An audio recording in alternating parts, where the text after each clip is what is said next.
C'est une attitude très honorable.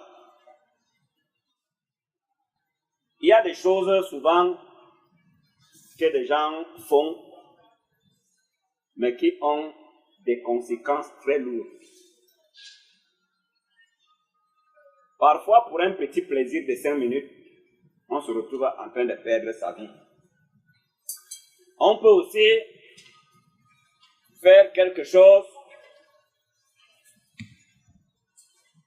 avec, ou alors comme en blaguant, et on finit par gagner des biens très précieux. La négligence de l'homme a de lourdes conséquences.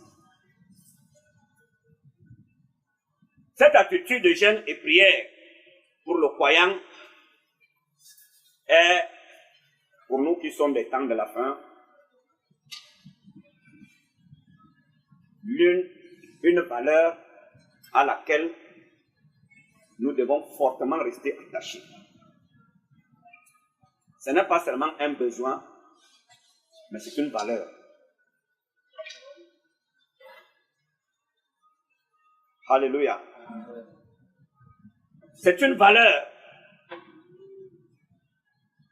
Notre succès dans les résolutions que nous avons prises, notre succès dans la lutte pour le royaume de Dieu en dépend. Je disais que ceux qui veulent se maintenir dans l'amour de Dieu, ceux qui veulent garder la foi, qui veulent garder l'équilibre, doivent veiller et demeurer dans la prière pour espérer recevoir la force nécessaire, celle qui permet que Dieu compte sur nous comme nous comptons sur lui.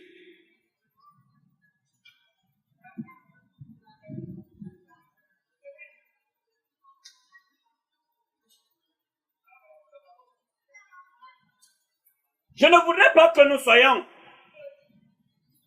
comme des hommes qui s'amusent avec des biens précieux sans le savoir.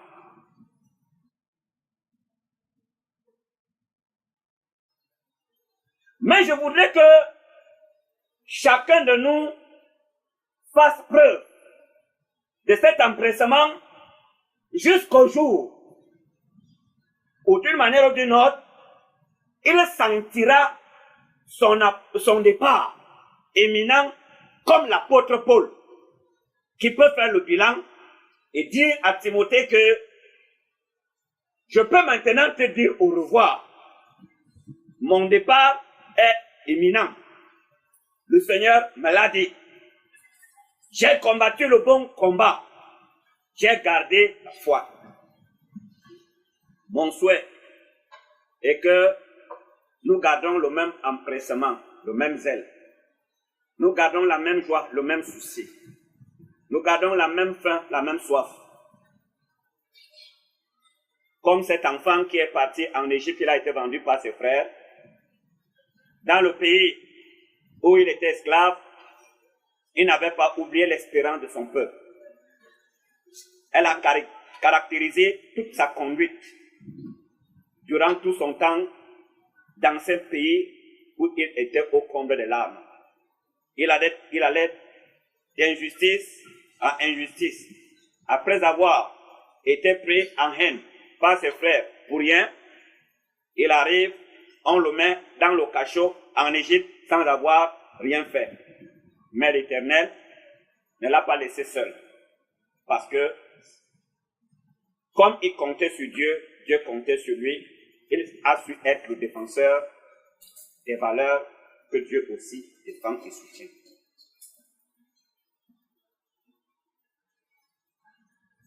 Notre attitude ne doit pas être une simple émotion de circonstance, c'est-à-dire que une simple démarche liée à une circonstance, peut-être qui cause des secousses dans notre intelligence. On entreprend donc une démarche. Une fois satisfait, alors on retrouve la position initiale, c'est-à-dire que le rythme habituel. Notre attitude doit être une révolte, un défi par rapport à une fin que nous voulons atteindre. Donc, l'effort se limite là où, lorsqu'on atteint la fin. Tant que nous ne sommes pas arrivés, l'effort est redoublé. Voici, nous sortons d'un programme. Si on annonçait un autre programme demain, que tu te sentes plus fort. Mais pas ceux qui arrivent étant à genoux. Qui arrivent étant à genoux. Ils comptent les jours. Il y a des gens qui ne font que regarder la montre. Maintenant qu'ils se rendent compte qu'il est 11 heures passées, ils savent que c'est fini. Ils peuvent chanter avec force. Ils peuvent faire tout. Ce n'est pas ainsi que ça doit se passer. Cette manière de faire n'est pas un signe d'une personne qui va arriver à bon port.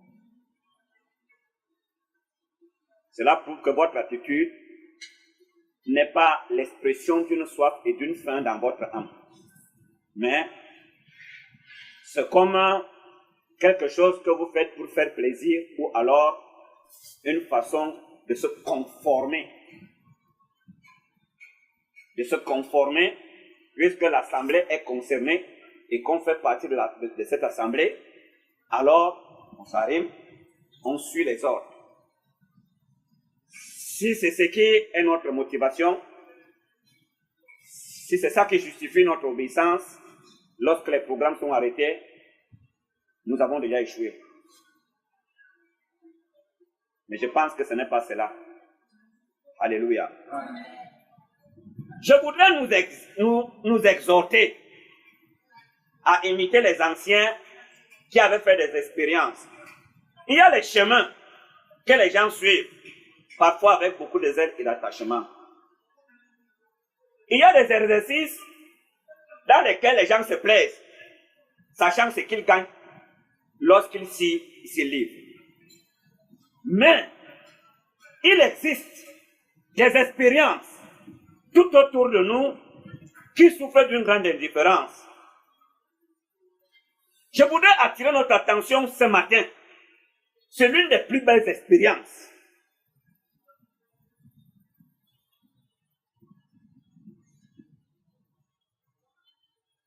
Apprendre, c'est-à-dire rechercher la force de Dieu. Qu'on appelle la prière. Quand on parle de la prière, dans la prière, on cherche à obtenir la force qui vient d'en haut, le secours qui vient de Dieu. Les prophètes et les apôtres qui avaient discerné cela en ont fait un plaisir. Un sujet de joie complète. Ils pouvaient souhaiter qu'une épreuve surgisse pour que l'occasion de revivre ce moment inoubliable, l'exaucement. C'est un moment inoubliable lorsque Dieu te manifeste l'exaucement de ta prière. Les gens peuvent nous faire du bien, mais quand Dieu se lève pour exaucer une prière, vous pouvez lire dans la Bible, si vous voulez à la maison, des expériences comme celle de Anne. C'était une femme qui n'accouchait pas. Alors, dans sa peine, certainement, elle et son mari avaient déjà tout fait. Va voir telle femme là-bas. Quand la femme là te lave, vraiment, même si on avait fait quoi, tu vas accoucher.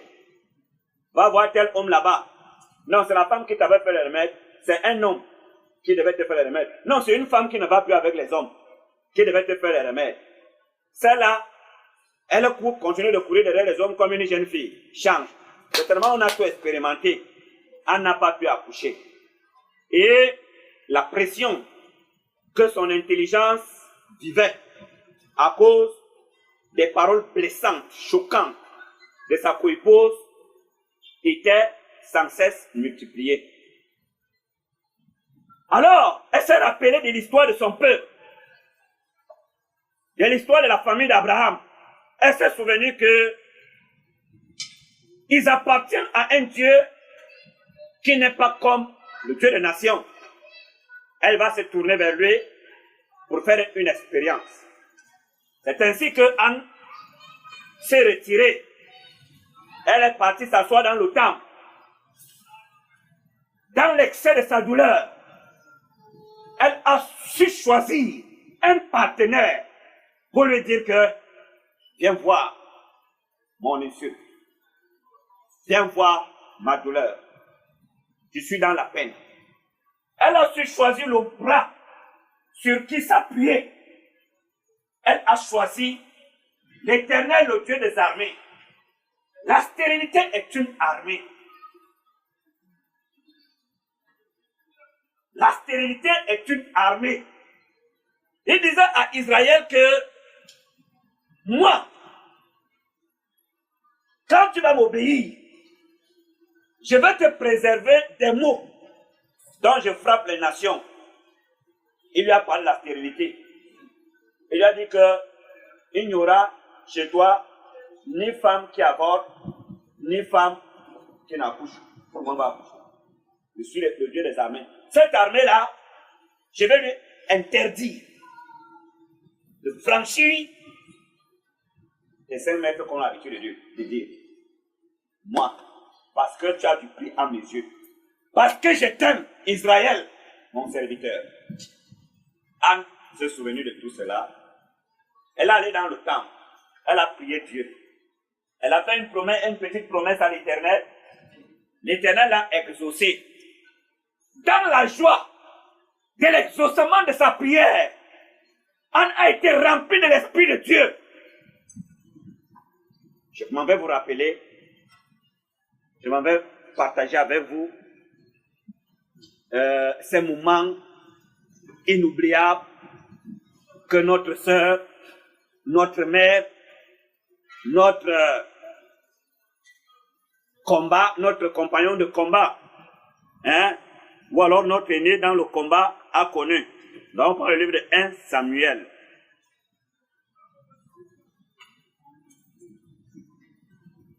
Chapitre 2. Lisons à partir du verset 1. Nous sommes en train de lire le cantique qui a été inspiré à Anne dans sa joie d'avoir été exaucée, c'est-à-dire que dans sa joie, que sa voix ait bénéficié de l'écoute attentive. Son cri a trouvé place dans le cœur de Dieu. Quand elle criait, Dieu n'est pas resté indifférent. Dieu a prêté l'oreille au cri de cette femme. Il lui a dit, laisse, je me lève pour juger tes larmes. Je me lève pour juger ta douleur. Je te console, Anne. Reste tranquille. Nous lisons. Anne pria. Alors on avait conçu. Elle a conçu. Elle a accouché d'un garçon qu'elle a appelé Samuel. Vous voyez, non seulement Dieu lui a donné un enfant, mais un enfant particulier. Israël a eu des fils. Quand on compte les clans qu'Israël a connus, il y avait Samuel. Il est l'unique à avoir assumé à la fois les 3 principales fonctions sacrées en Israël. Il était juge, il était sacrificateur, il était prophète. Il est le premier, en dehors de la tribu de Lévi, à faire partie du sacerdoce qui avait été donné à la tribu de Lévi et à la maison d'Aaron, qui lui-même était de la tribu de Lévi. Samuel n'était pas de la tribu de Lévi. Il était de quelle tribu? Il était de la tribu de Benjamin, non? Hein?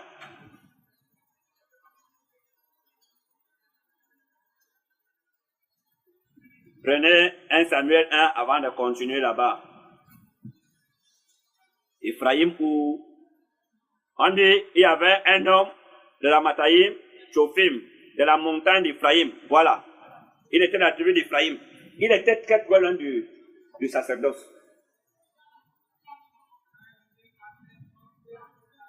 Son père, Elkanan, n'était pas de la tribu de Lévi. Dieu a violé son alliance. Il a révoqué sa parole pour préparer le chemin à cet homme dont il avait remarqué les pas à distance. Il savait que c'est un juste qui va voir le jour. Dieu l'a introduit dans son sacerdoce. Vous voyez les joies, l'exaucement de la prière.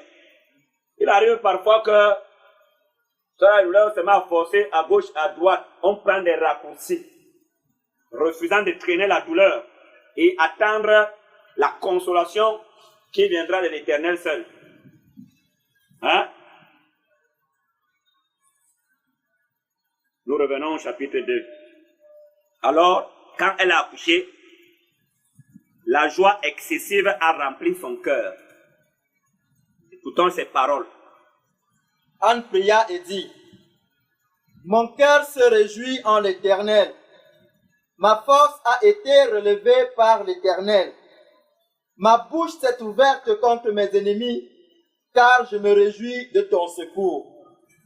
Nul n'est saint comme l'Éternel. Ma bouche s'est ouverte contre mes ennemis.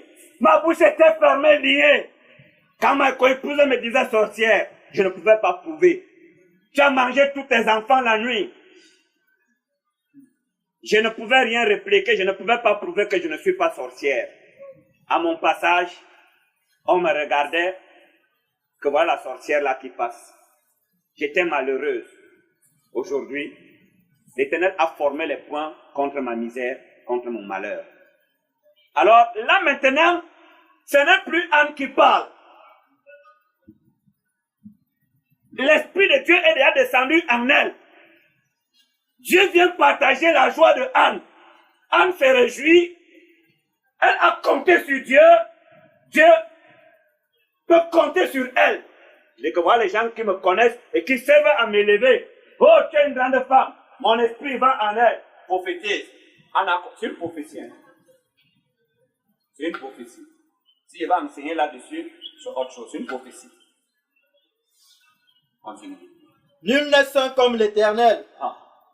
Il n'y a point d'autre Dieu que toi. Vous chantez souvent cela. Dans toutes les familles chrétiennes sur la terre, même celles chrétiennes de nom, on connaît ce cantique. C'est un très beau cantique.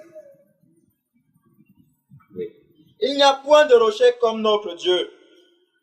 Ne parlez plus avec tant de hauteur, que l'arrogance ne sorte plus de votre bouche, car l'Éternel est un Dieu qui sait tout, et par lui sont pesées toutes les actions. Par lui sont pesées toutes les actions. Elle se met à suivre. On est devenu sacrificateur. L'instruction, on la reçoit de la bouche du sacrificateur. On est en train d'instruire. Et des générations et des générations reçoivent instruction des paroles qui ont rempli l'intelligence de Anne suite à l'écoute attentive de son cri au ciel. Jésus disait que est-ce que Dieu va encore trouver les gens sur la terre sur qui il peut compter? Des gens qui savent s'attendre fermement à son secours, qui se tournent vers lui de tout cœur. Il disait des élus qui crient à lui jour et nuit, qui connaissent le bras, qui connaissent la force du bras de l'Éternel. Parce que pour compter sur l'Éternel, il faut connaître la force de son bras. Oui. L'arc des puissants est brisé. L'arc des puissants est brisé. Et les faibles ont la force pour ceinture. Ah. Là maintenant, elle est en train de parler de Jésus. Celui qui est venu briser l'arc du puissant. Jésus dit que je vous donne le pouvoir de marcher toute la puissance de l'ennemi, et rien ne pourra vous nuire. Continuez la lecture. Ceux qui étaient rassasiés se louent pour du pain, et ceux qui étaient affamés se reposent. Oui. Même la stérile enfante 7 fois, et celle qui avait beaucoup d'enfants est flétrie. Continue. L'Éternel fait mourir, et il fait vivre. Il fait mourir, il fait vivre. Il fait descendre au séjour des morts et il en fait remonter. Continue. L'Éternel appauvrit et il enrichit, il abaisse et il élève. Continue. De la poussière, il retire le pauvre. Du fumier, il relève l'indigent pour les faire asseoir avec les grands. Pour les faire asseoir avec les grands. C'est Jésus qui l'a fait.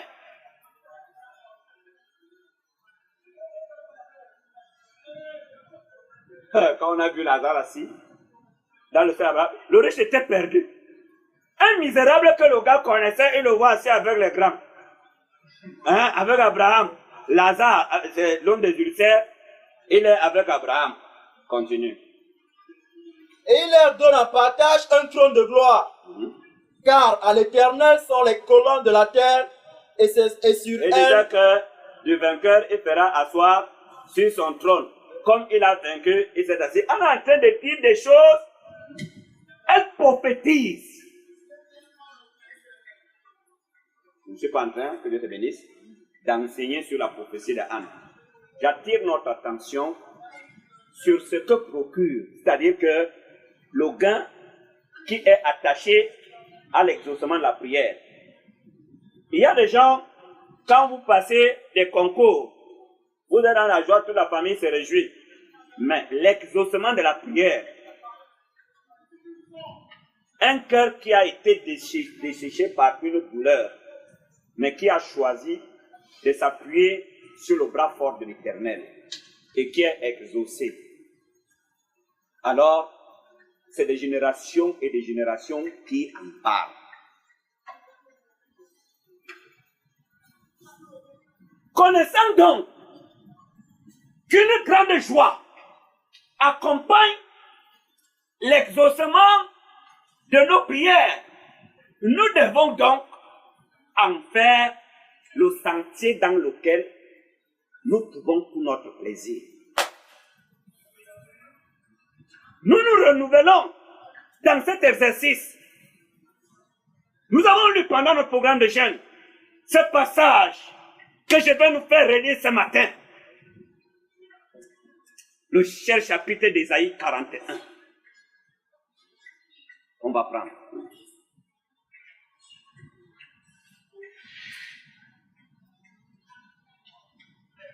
Ésaïe 41.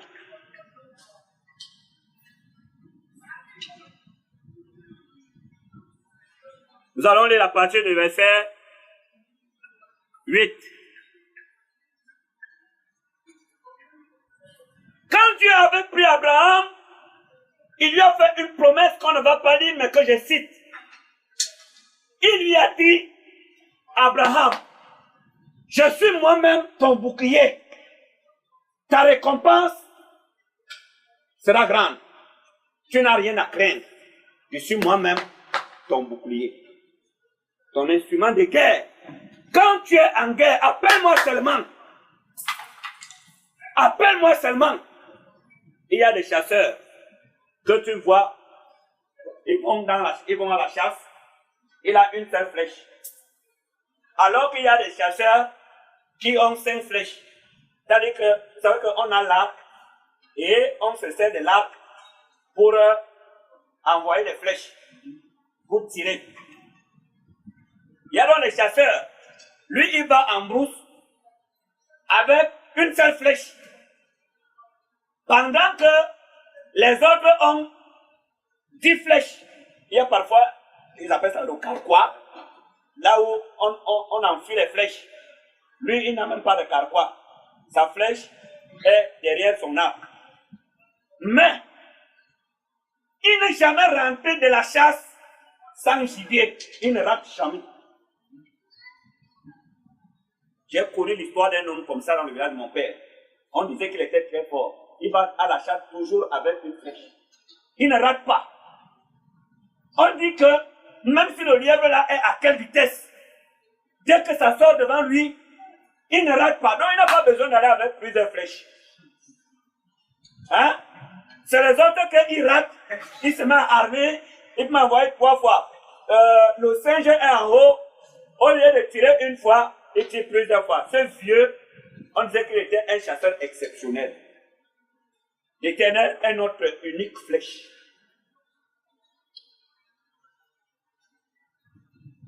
Et notre foi est notre arc qui permet que la flèche sorte et c'est l'arc qui envoie la flèche. Elle va agir. Je suis moi-même ton bouclier. Écoute donc ce qu'il dit ici. Isaïe 41, à partir du verset 8. Mais toi, Israël, mon serviteur, pendant que les nations s'agitent, pendant que les nations se troublent, pendant que les nations sont assommées par l'inquiétude, les cœurs sont brisés, il dit, toi, Israël, mon peuple, ma nation, mon sacerdoce, toi, Israël, suivez. Jacob que j'ai choisi, Jacob que j'ai choisi, race d'Abraham que j'ai aimé. Oui.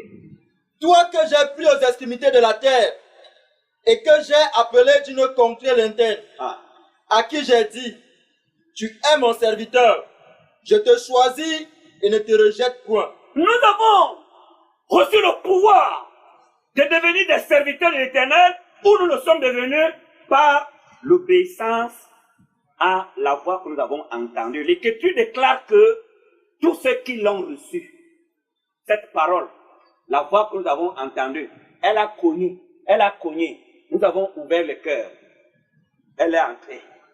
Maintenant, par l'obéissance à cette voix, nous avons reçu le pouvoir de devenir enfants de Dieu, quelque chose qui est cher aux yeux de l'Éternel. L'apôtre Jean disait que nous paraissons vils, nous sommes négligés, nous ne sommes pas admirés, nous ne sommes pas enviés. Quand tu passes, dès que tu dis Alléluia, on dit laisse le flat. Donc, si c'était dans le bus, on dit chauffeur, mets-nous la musique. Mets-nous la musique.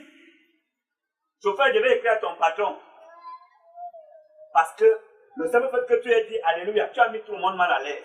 Ce sont les pères. L'apôtre Jean disait que cela arrive parce que nous ne sommes pas connus. Dieu n'a pas encore fait connaître au monde ce que nous sommes. C'est pour ça que nous-mêmes nous pouvons être complexés devant les soi-disant grands de ce monde. Quand tu le vois dans sa voiture, c'est ça que Mardoché a dit à Amanda. C'est vrai, tu es mon supérieur hiérarchique, mais ne crois pas que je t'admire. Il dit que quand je viens, tout le monde se couche par terre.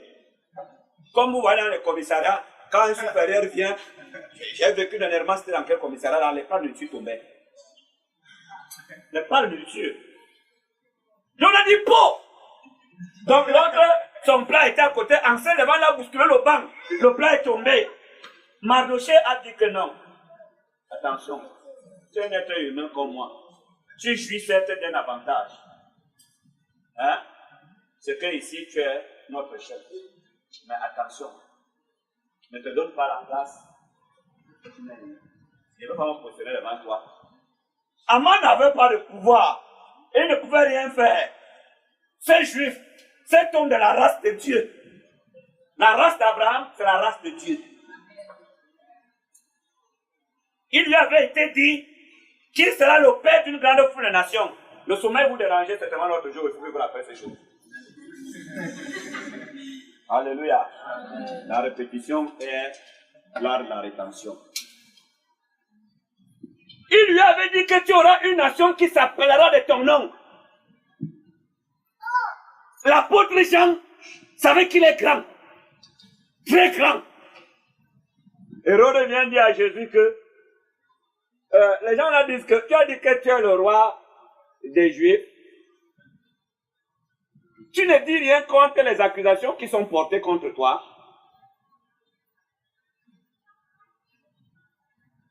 Un silence qui dit tout, mais qui n'était pas interprété par Hérode, par Pilate. Ne sais-tu pas que moi je suis un grand? C'est moi qui fais exécuter tous les malheureux que tu vois là. Si je dis seulement une parole, tu es libéré. Je suis sur toi alors. Présente ta défense. Tu n'aurais sur moi aucun pouvoir si cela ne t'avait été donné par mon Père.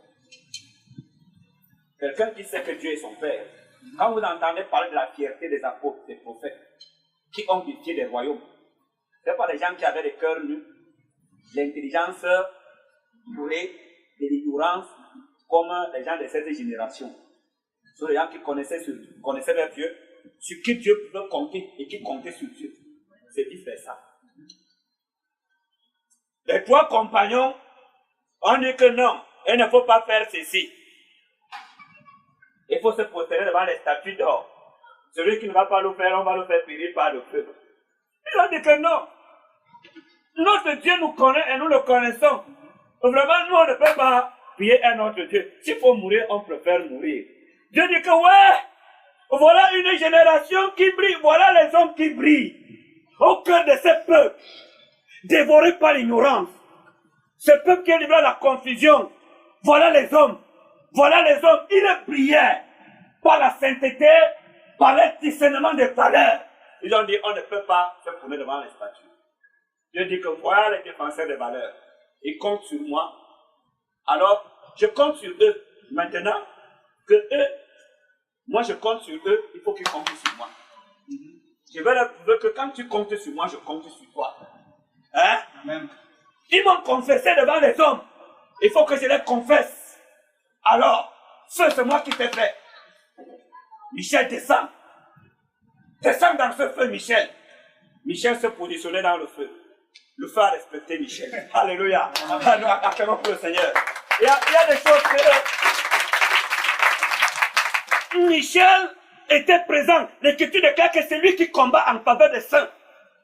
Nous ne sommes pas de ceux qui disent que Saint Michel descend, on ne l'appelle pas. Nous appelons notre Père. L'Écriture déclare que les anges sont des esprits au service de Dieu, en faveur de ceux qui doivent hériter au royaume des cieux.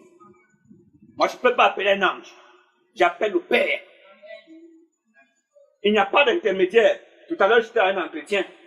Écoute, c'est que le fondateur, il me dit que, ici, tu as cet avantage. C'est pas comme à Dika.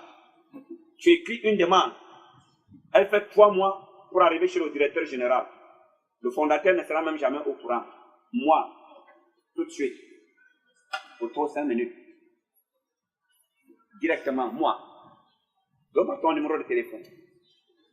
Et donne mon numéro de téléphone, tout de suite mon téléphone a commencé à sonner. Et tu m'appelles. Pourquoi je vais appeler un ange? Pas d'intermédiaire.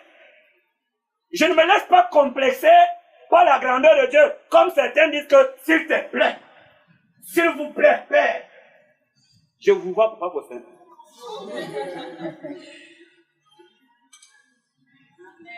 L'autre jour, je suis parti chez lui, j'ai trouvé que la maman a fait des arachides qui étaient très bien. Il m'a goûté. Je suis parti dehors en guéotage, j'ai vu que c'était très bien. Je suis revenu en courant. J'ai seulement moi-même porté la prière cette fois-ci. J'ai penché, je me suis servi, je suis parti. Alléluia.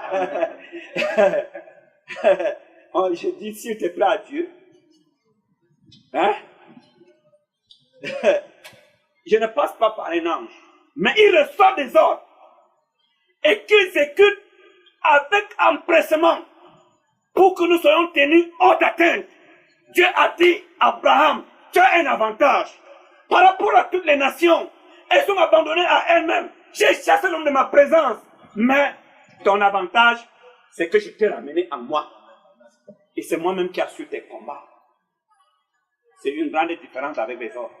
Ils sont là. L'Écriture déclare que, souvenez-vous qu'en ces temps-là, vous étiez sans Christ, sans Dieu, sans alliance, sans promesse. Mais maintenant que cette puissance qui a été envoyée pour notre rédemption a touché nos cœurs, maintenant que nous nous sommes humiliés à la voix que nous avons entendue, Dieu dit, vous avez du prix à mes yeux.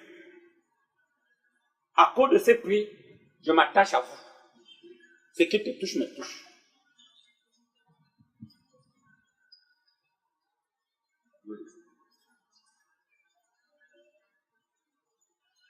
Ne crains rien. Vous supportez mon ton, ce n'est pas pour vous effrayer. Mais c'est pour vous dire de ne pas vous effrayer. Il disait à Josué, le combat sera dur. Je te prescris une chose. Josué, fortifie-toi et bon courage. Parce que tes yeux vont voir ce qui peut causer la frayeur. Ce qui peut secouer ton intelligence. Josué, N'écoute pas ton intelligence. Écoute ma voix. Fortifie-toi, je suis avec toi. C'est toi qui feras entrer le peuple à Canaan. On a vu plus loin que Josué a entendu et il a compris.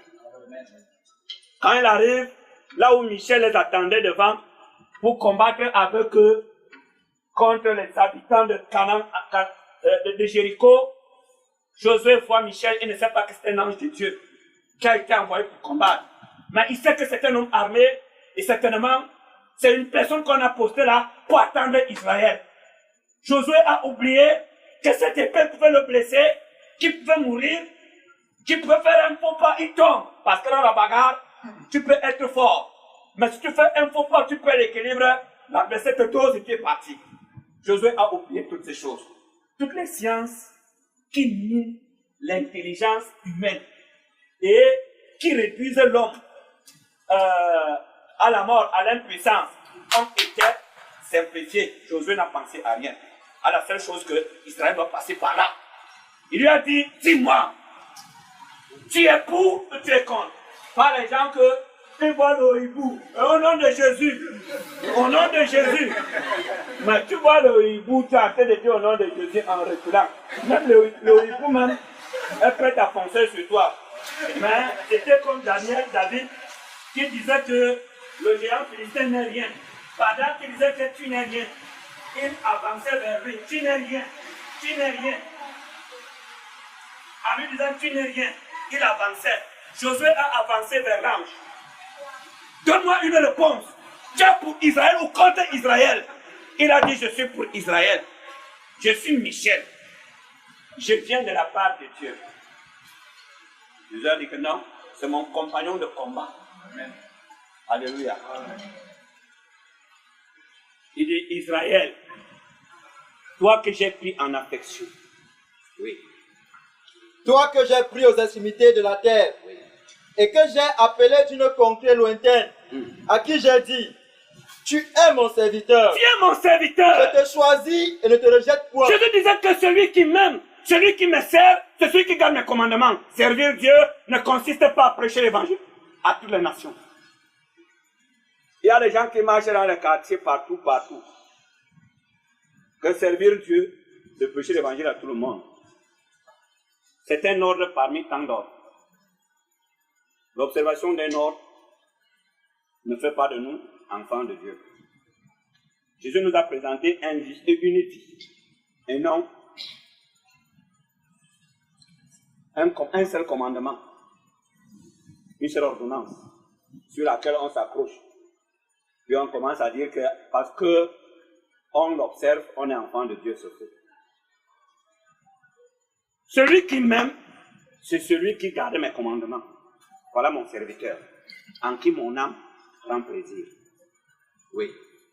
Ne crains rien. Ne crains rien. Car je suis avec toi. Mais si une crainte surgit, si tes yeux sont effrayés, si tu t'effraies, fortifie-toi, crie à l'Éternel. Si tu t'effraies, fortifie-toi, crie à l'Éternel, ne recule pas, ne baisse pas les bras. Il y a un genre de... Ne baisse pas les bras. Demain, tout ira mieux. Ne baisse pas les bras.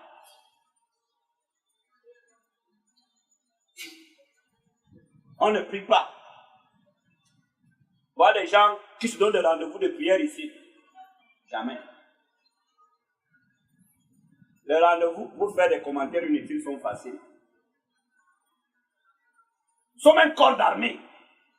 Nous avons un défi à relever. Nous ne devons pas dormir. Nous ne devons pas nous assoupir. Mais nous devons rester éveillés et appliquer dans les exercices qui nous sont utiles, qui nous sont indispensables, dont le cœur est honorable. La prière.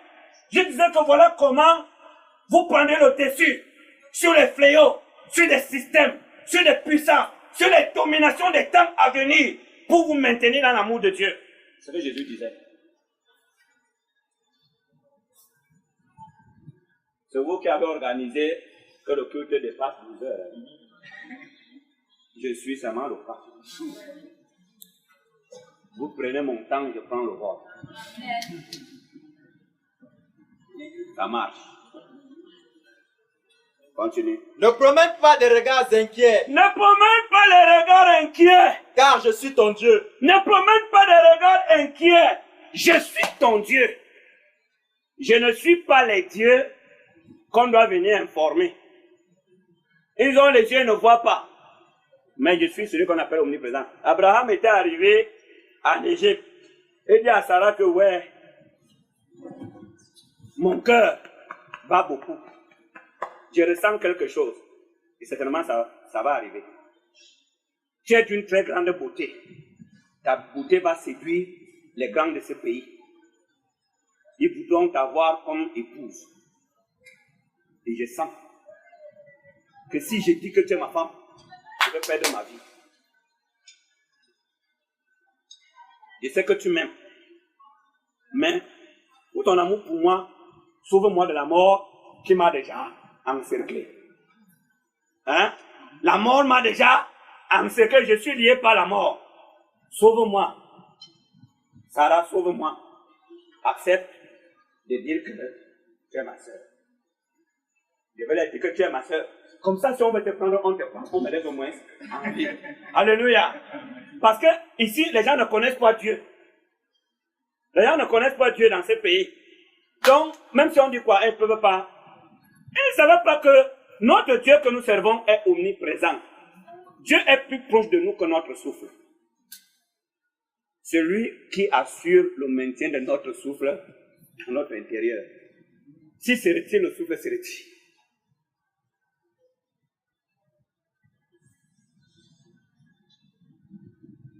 Dieu est plus proche de toi que ta pensée. Il dit qu'il connaît même ta pensée avant qu'elle ne traverse ton esprit. Quand elle est encore à distance, qu'elle n'est pas encore arrivée, Dieu sait ce que tu as pensé. Abraham, qui est comme le bulldozer, ces engins qu'on utilise pour frayer le chemin sur le bulldozer, hein? Qui ont comme les chenilles là. Il vient, il y a les arbres, lui, il pousse les arbres là-dedans, il monte seulement, vous voyez les engins comme ça. Les Abraham étaient donc comme ces engins. Ils étaient en train de frayer le chemin. Jésus disait que je vous ai envoyé le côté, ce qui ne vous a rien coûté. D'autres ont travaillé. Ils étaient en train d'inaugurer une voie. Dieu écrivait des conseils, des réflexions, des ordres qui nous transmettaient par eux. En se servant d'eux, il a fait d'eux des instruments. Il dit à Abraham que je vais instruire ta descendance. Il ne faut pas que ta descendance continue d'avoir la pensée d'homme. Dieu n'est pas ce que les hommes se sont fait avec le temps des idoles. On construit un temple, on place l'idole là-bas. Il y a les gens ici. Hier, ils savaient qu'au village, on a fait une cabane dans laquelle on met les crânes, les os de la tête. Une cabane. Quand tu as des problèmes, moi je vois quelqu'un est parti qui part doter sa femme. On l'amène, on dit qu'il faut qu'il parte donner la part des grands-parents. On coupe un morceau de viande, on prépare avec un peu d'huile. On peut mettre à côté de ces machins. On dit qu'on part manger. Après on dit qu'il est fâché, on le fait. Dieu n'est pas ce genre-là. Le jour que tu iras en France, il faudra que tu payes le billet d'avion. Malheur à toi si tu as perdu ton emploi. Tu viendras voir ton Dieu comment. Pour lui dire que j'ai perdu mon emploi, fais quelque chose pour que je travaille à nouveau. Tu commences à envoyer les choses ici. Dieu dit, je vais instruire Abraham que moi je ne suis pas la qualité de Dieu là. Je suis le Dieu que je remplis la terre, les cieux, la terre. C'est en l'intérieur de moi. Je suis ce qu'on appelle omniprésent. Abraham, on vient donc, on enlève sa femme. Abraham, comme sa vie a été sauve, le gars est parti se coucher. Il dit que bon, ça va. Hein? Mon troupeau est là. Mes serviteurs sont là. Sarah est partie, au moins je suis en vie. Parce que Abraham, Satan disait que vie pour vie, l'homme donne tout ce qu'il a pour sauver sa vie. Abraham a donné jusqu'à Sarah. Il a accepté. Il dit que je ne dois pas me battre pour ma femme. Dieu, on a... Bon, à distance. Dieu dit que bon, moi je t'avais dit une chose. Peut-être tu n'as pas compris. Je t'avais dit que comme je fais mon alliance avec toi. Désormais, si une mouche te tape à l'œil, elle reçoit une demande d'explication. Que tu marches en route. Une mouche que je n'ai pas envoyée, que va taper son œil. Elle tape ton œil, c'est pour sa paix. Celui qui te touche me touche. Abraham, celui qui te maudit est maudit. Celui qui te bénit est béni. Je suis ton bouclier, je suis ton Dieu et je suis tes descendants après toi. Je vais te montrer cela. Moi, je ne parle pas seulement. Je pose des actes. Je t'avais dit. Maintenant, je te pose. Tu es venu chez le pharaon. Bim! Je ne sais pas qu'est-ce qu'il était en train de faire avec la femme de tuer. Quand la porte a fait bim, il a d'abord tombé et dit alléluia, il s'est redressé. Dieu dit que mets-toi debout. Tiens-toi ici. Dieu le tenait. Le pharaon n'avait pas moyen de bouger. Tu as pris la femme d'un juste. C'est ma femme que tu as enlevé, ma fille. Tu l'as enlevée. Rends la femme d'Abraham. Le pharaon ne pouvait pas bouger. C'est Dieu qui le tenait. Si les porteurs de fer là, si un te tient, tu regardes les passants. S'il y a un qui peut avoir pitié de toi pour venir te délivrer de ses mains, rien que les porteurs de fer. Quand on a affaire avec eux, on cherche les conditions de paix.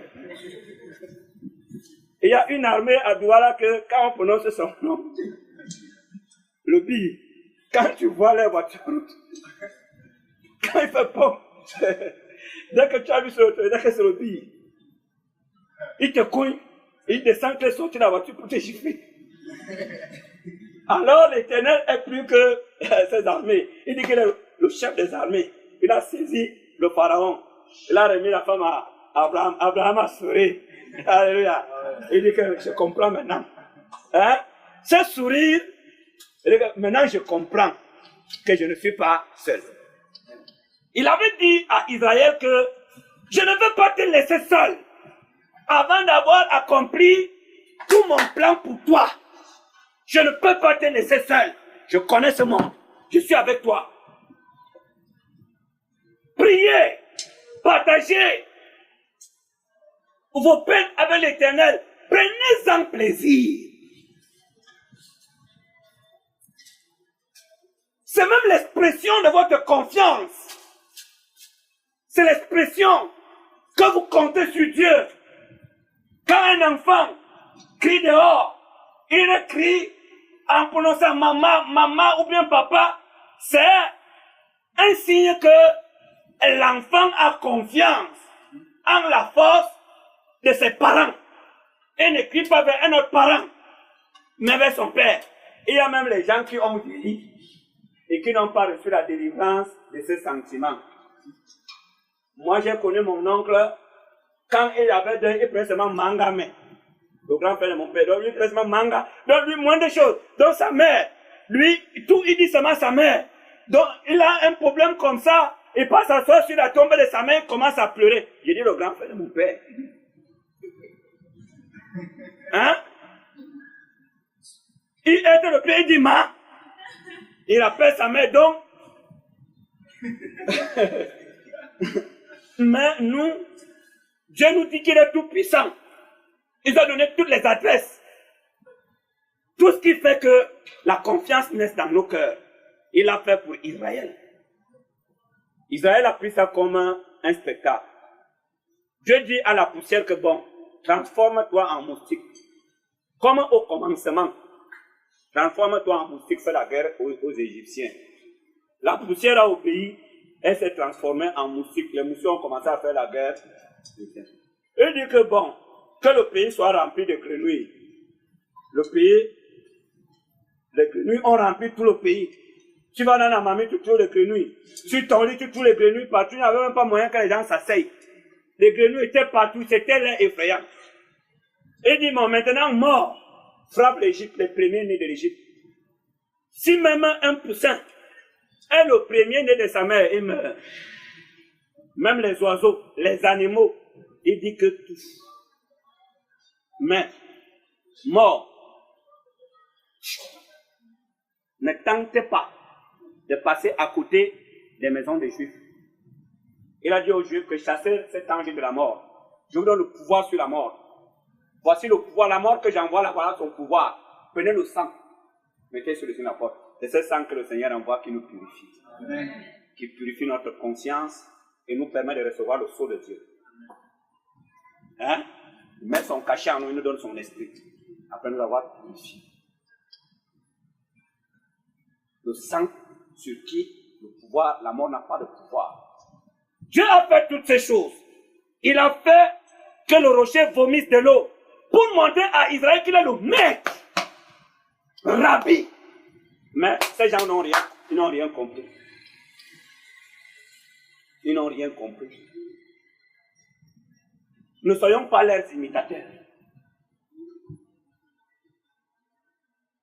Ne ressemblons pas à cette ingéance méchante, à cette race corrompue. Soyons des hommes sur qui Dieu peut s'appuyer fermement. L'Écriture déclare que l'Église est la colonne et l'appui de la vérité. Nous sommes comme le monument de cette parole. C'est par nous que Dieu la matérialise. Nous sommes la parole de Dieu matérialisée. Il faut qu'il compte sur nous. Développons donc ces aptitudes sur lesquelles Dieu peut même s'appuyer pour faire des choses excellentes.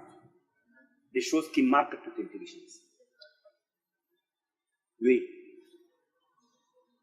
Ne crains rien, car je suis avec toi. Je suis avec toi. Ne promène pas des regards inquiets. Jésus a même dit, il dit à Marie-Madeleine, Marie, va dire à mes frères, je m'en vais vers mon Dieu, votre Dieu, vers mon Père, votre Père.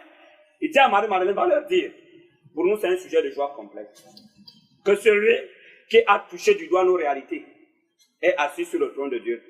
Et il y a des familles ici au Cameroun, quand on dit qu'on a nommé celui-là directeur de douane, toute la famille, les gens partent du nord, les gens partent de Garoua, Boulaye, de Maroua, de Ngaoundéré, de Bolova, de Sa, de Bazou, d'un peu partout, que vraiment la famille est en haut.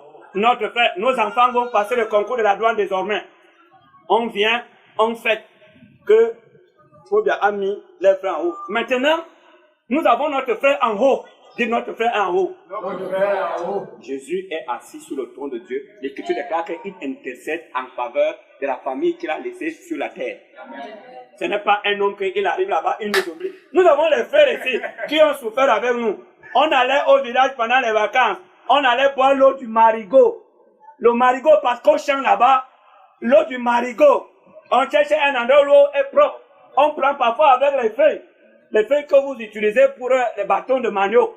On plie ça, on boit. Ils sont partis en France.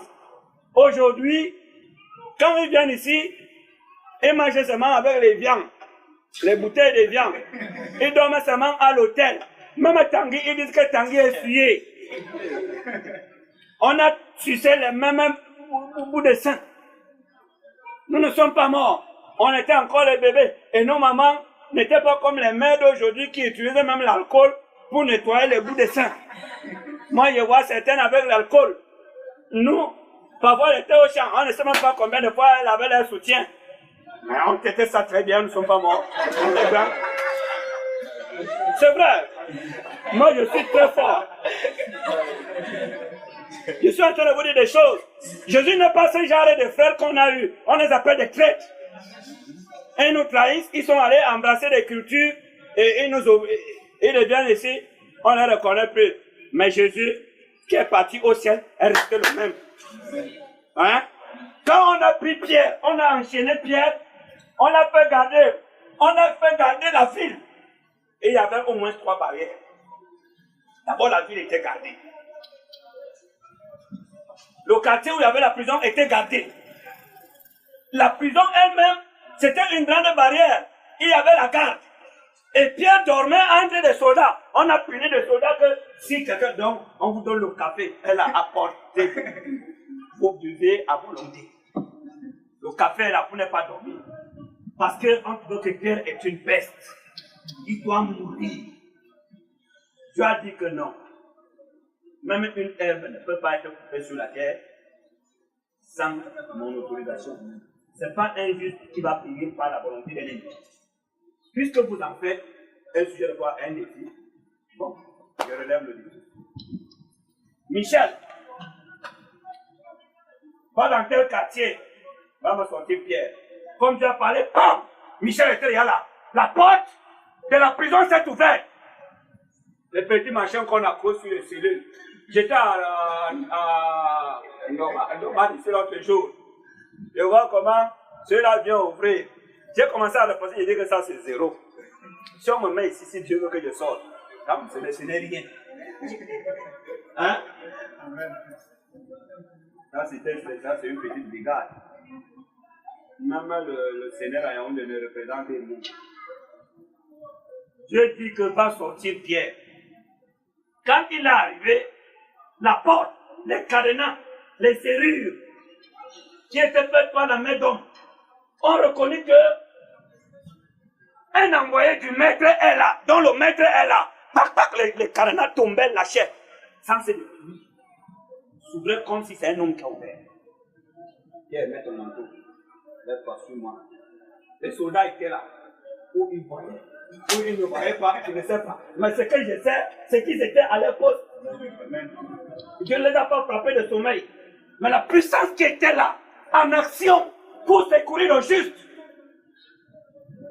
Quel est le Dieu du monde qui peut le faire? Qui peut descendre dans un royaume? Même les Américains ont été obligés de faire des pactes avec les Libanais, les Afghans, les Pakistanais et tout ça pour arriver à rester Ben Laden. Ils étaient obligés de faire des alliances. Ce n'est pas le cas. Dans ta bouche, il dit que tu vas sortir, tu me donnes. Même ta langue là, il la sort comme ça, dit que voici ta langue entre mes mains. Tu regardes ta bouche, elle est vide. C'est le mec. Il dit qu'il est le premier et le dernier. Il est le commencement et la fin. Comment nous mettons en valeur ce privilège qui est le nôtre? Que Dieu s'est disposé favorablement pour nous. Ces nations, ces gens, ces peuples qui fêtent la nomination de leurs frères à des postes ou stratégiques ou importants. Ça c'est quoi?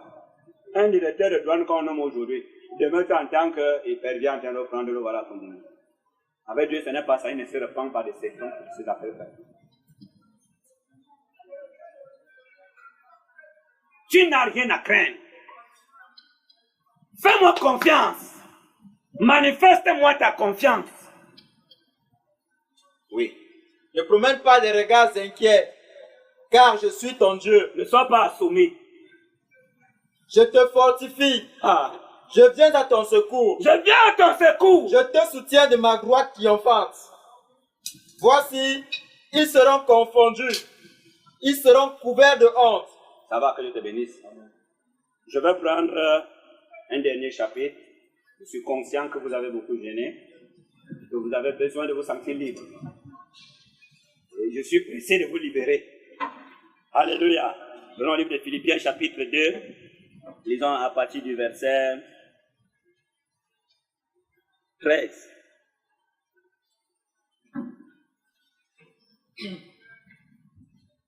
Car c'est Dieu qui produit en vous le vouloir et le faire. Non, attention, prends à partir du verset 12. Oui, j'ai mal regardé.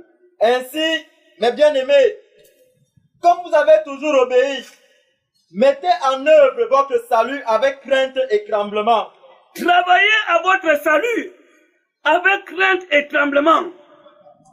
Non seulement comme en ma présence. Les jours qui nous restaient à passer sur la terre, sachons les exploiter. Quelqu'un disait que le temps est court. Nous travaillons pour notre élection, pour être parmi ceux-là que Dieu viendra choisir, que Dieu viendra prendre, pour être pour toujours avec lui. Travaillons à notre salut. Oui. Non seulement comme en ma présence, mais bien plus encore maintenant que je suis absent. Ce n'est pas seulement quand je vous dis que gênons, prions, que vous commencez à vous bousculer. On voit les choses qui semblent sortir de l'ordinaire, les attitudes, les mouvements, les gestes, tu sens une prise de conscience. Elle ne doit pas être circonstancielle, mais elle doit être par rapport à la vocation que nous avons reçue. Dieu nous a adressé un appel. Nous avons une espérance en Dieu. Et notre attitude est par rapport à cette espérance. L'apôtre Paul dit que tous qui auront aimé l'avènement du Seigneur,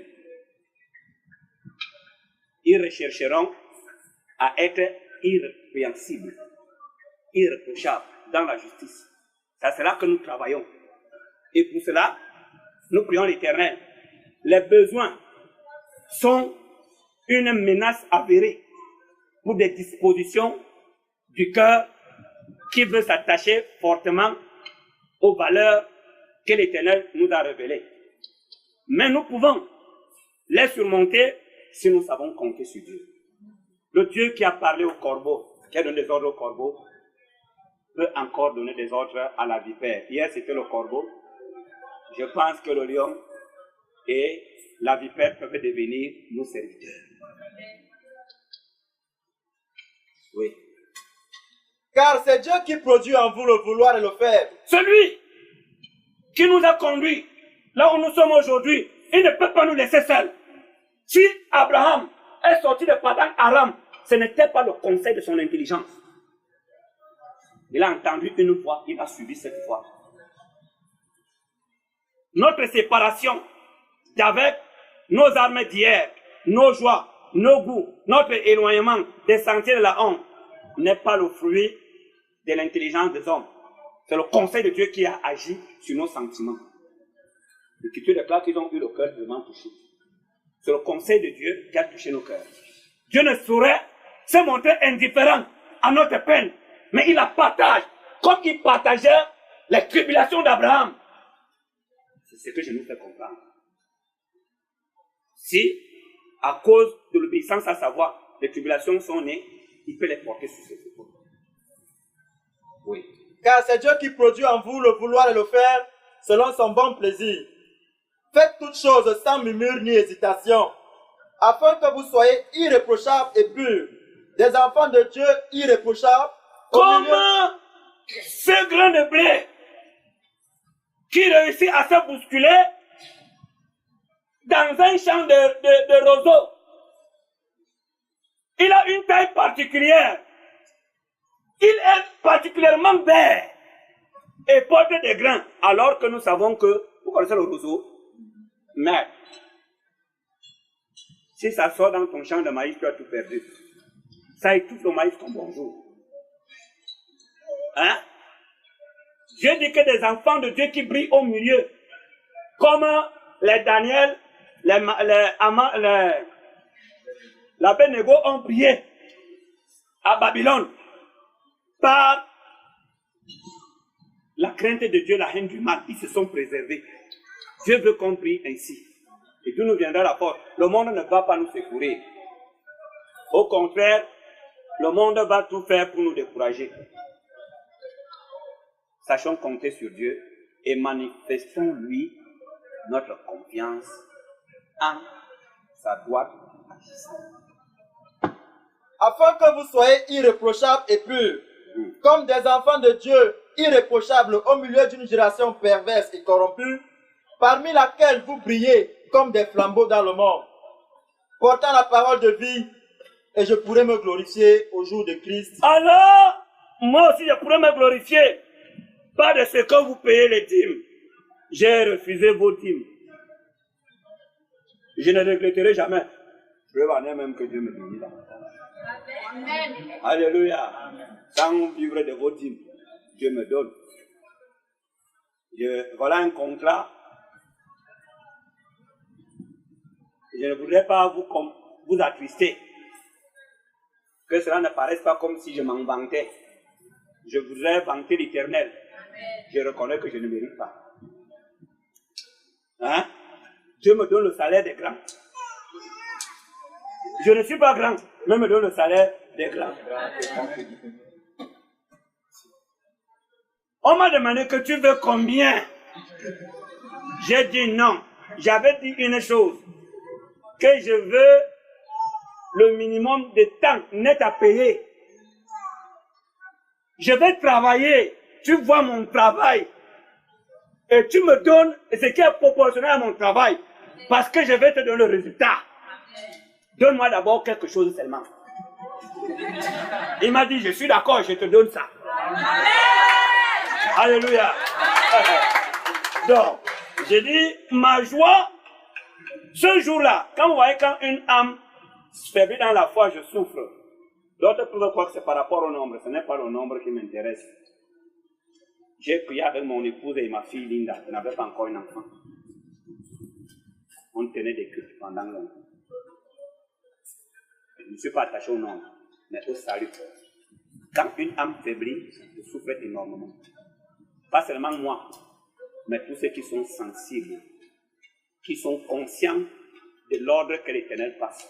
Dieu est en train de choisir sa famille aujourd'hui, parmi les hommes qui sont là dehors. La joie de tout dirigeant, c'est votre triomphe sur le mal. Ce n'est pas le plein de vos offrandes dans le panier. Hein? Ce n'est pas vos offrandes là qui honorent l'Éternel. Il disait que si vous ne venez pas à cœur honneur, gloire à mon nom, je maudirai même vos bénédictions. Ce n'est pas ça que j'attends. Il disait que tu n'as agréé ni offrande ni sacrifice. J'ai dit, je viens au Dieu pour faire ta volonté. Je veux que chacun d'entre nous lui ressemble. Ça sera que nous travaillons. Que chacun devienne une offrande, une agréable odeur à l'Éternel. C'est notre travail. Donc, frères, sachons faire preuve de jalousie au milieu des flatteries qui sont là. Ne paraissons pas, que Dieu te bénisse, mais soyons appliqués. Le temps est mauvais. Soyons appliqués. Le temps est mauvais. Que la paix du Seigneur soit avec vous. Amen. Je voudrais qu'on exprime un chant que nous avons appris là tout à l'heure. Je vais gâter et vous allez venir arranger. Comme un rocher, elle est solide. Comme une rosée, elle se répand sur nous. Sa parole fut renouvelée. Christ a manifesté dans nos vies la bonté du Seigneur. Alléluia. Amen. Merci.